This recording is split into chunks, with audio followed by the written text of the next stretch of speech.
Beltur sat bolt upright in the dark, sweating and shivering, the echo of thunder in his ears so loud that it took a moment before he could hear the pelting of heavy raindrops on the split slate roof.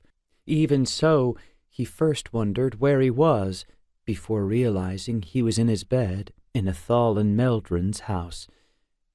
Except Athol is dead, because you couldn't save him. Beltur took a deep breath. He knew, honestly knew, that he'd done everything in his power to try to save Athol, and it hadn't been enough. It might not have been enough if he'd been almost beside Athol, or you both might have died.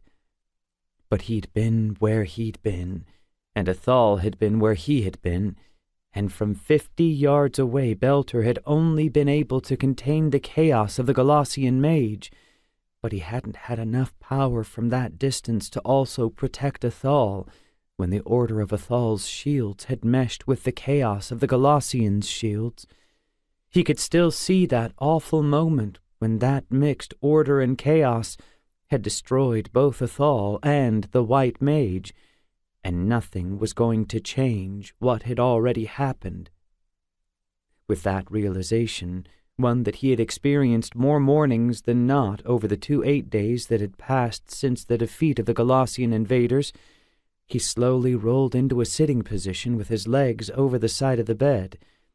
Dark as it seemed, he had the feeling that it was close to the time he needed to be up, a feeling reinforced by the odor of baking bread that drifted upstairs from the bakery.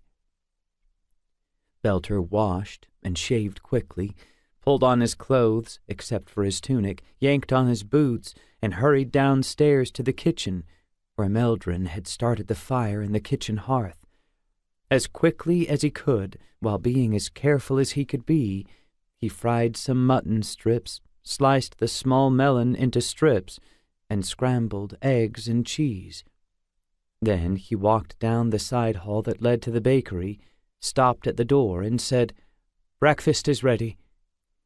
"I'll be there in a few moments," replied the gray-haired and bearded baker and black mage,